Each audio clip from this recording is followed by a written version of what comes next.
Kami dari kelompok 1 akan menceritakan tentang sejarah G30 SPKI. Di sini saya akan memperkenalkan diri. Nama saya Arbol Fauzi dan teman-teman saya. Saya Yesika Saumi Firlian DM. Saya Erisa Mulyadi. Saya Julwana Pandiala. Saya Muhammad Arkanudin. Saya Febri Siti Al-Ghifari. Saya Zaki Arafi. Saya Ahmad Rizky. Saya Dapat Sepian. Saya Reza Ilian. Saya Abiyu Salim.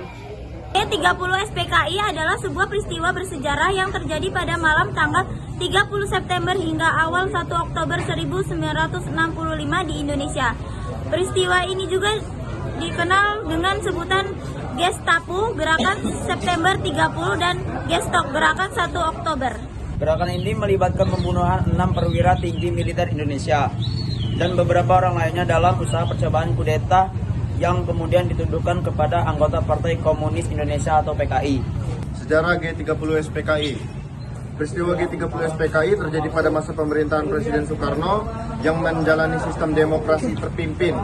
PKI sebagai partai Stalin terbesar di luar Tiongkok dan Uni Soviet memiliki jumlah anggota yang sangat besar. Selain itu, PKI juga mengontrol gerakan serikat buruh dan gerakan petani di Indonesia. PKI memiliki lebih dari 20 juta anggota dan penduduk yang tersebar di seluruh daerah. Pada bulan Juli 1959, parlemen dibubarkan dan Soekarno menetapkan konstitusi di bawah dekret presiden dengan dukungan penuh dari PKI. Soekarno juga memperkuat angkatan bersenjata dengan mengangkat para jenderal militer ke posisi yang penting. PKI menyambut baik sistem demokrasi terpimpin dan percaya bahwa mereka memiliki mandat untuk berkonsepsi dalam aliansi konsepsi nasionalis, agama, dan komunis atau NASAKOM. Namun kolaborasi antara kepemimpinan PKI dan kaum borjuis nasional dalam menegakkan gerakan independen kaum buruh dan petani tidak berhasil memecahkan masalah politik dan ekonomi yang mendesak. Masalah ekonomi seperti penurunan pendapatan ekspor, penurunan cadangan devisa, inflasi yang tinggi, dan korupsi birokrat dan militer menjadi semakin merajalela. PKI juga menguasai banyak organisasi massa yang dibentuk oleh Soekarno untuk memperkuat dukungan bagi rezim demokrasi terpimpin. Dengan persetujuan Soekarno, PKI memulai kampanye untuk membentuk Angkatan Kelima yang terdiri dari pendukung bersenjata mereka. Namun, para petinggi militer menentang hal ini. Dari tahun 1963, kepemimpinan PKI berusaha menghindari bentrokan antara aktivitas massanya dengan polisi dan militer. Mereka berupaya menjaga kepentingan bersama antara polisi dan masyarakat. Kepemimpinan PKI, DN Aidin, mengilhami slogan untuk ketentraman umum bantu polisi. Pada bulan Agustus 1964, Aidin mengimbau semua anggota PKI untuk menjaga hubungan yang baik dengan angkatan bersenjata dan mengajak para pengarang dan minimal sayap kiri untuk membuat karya-karya yang mendukung masa tentara. Di akhir tahun 1964 dan awal tahun 1965 terjadi gerakan petani yang merampas tanah dari para tuan tanah besar. Bentrokan besar terjadi antara petani dan polisi serta pemilik tanah. Untuk mencegah konfrontasi revolusioner semakin berkembang, PKI mengimbau pendukungnya untuk tidak menggunakan kekerasan terhadap pemilik tanah dan meningkatkan kerjasama dengan unsur-unsur lain, termasuk angkatan bersenjata. Pada awal tahun 1965, para pemburu mulai menyita perusahaan-perusahaan karet dan minyak milik Amerika Serikat.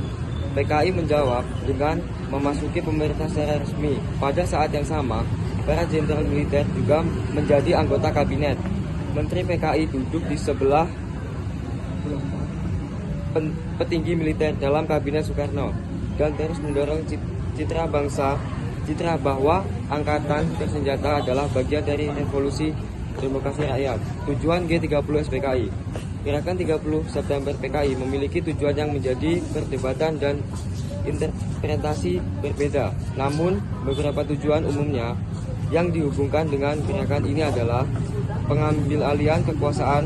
Tujuan utama gerakan ini diyakini adalah untuk mengambil alih kekuasaan pemerintah di Indonesia. Anggota gerakan ini yang diduga terhubung dengan PKI berupaya melalui tindakan kudeta untuk merubah tata kelola politik negara sesuai dengan pandangan ideologi mereka. Mendukung agenda komunis PKI adalah partai komunis yang memiliki pandangan sosialis dan komunis. Salah satu tujuan gerakan ini mungkin adalah menggeser politik nasional ke arah yang lebih sesuai dengan pandangan PKI yang mencakup redistribusi kekayaan, reforma agraria, dan penghapusan kapitalisme. Menghapus pengaruh militer. Gerakan ini juga mungkin bertujuan untuk melemahkan pengaruh militer dalam politik Indonesia.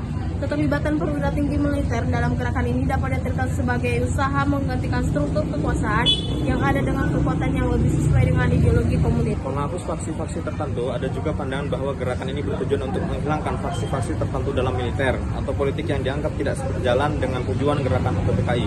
Pembunuhan perwira tinggi militer mungkin juga diartikan sebagai langkah untuk mengurangi resistensi terhadap perubahan politik yang direncanakan. Menciptakan perubahan sosial, PKI memiliki visi perubahan sosial yang luas, termasuk perubahan dalam distribusi kekayaan dan penghapusan ketidaksetaraan. Gerakan ini mungkin bertujuan untuk mendorong perubahan sosial untuk pengambilalihan kekuasaan implementasi kebijakan-kebijakan komunis.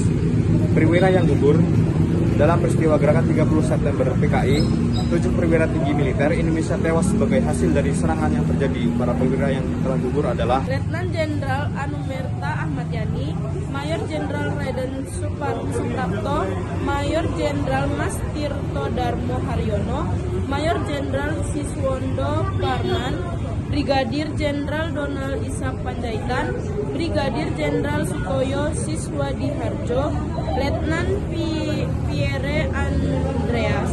Kematian perwira-perwira ini merupakan bagian dari peristiwa tragis yang mengguncangkan Indonesia pada waktu itu dan membawa dampak yang signifikan terhadap dinamika politik dan militer di negara tersebut.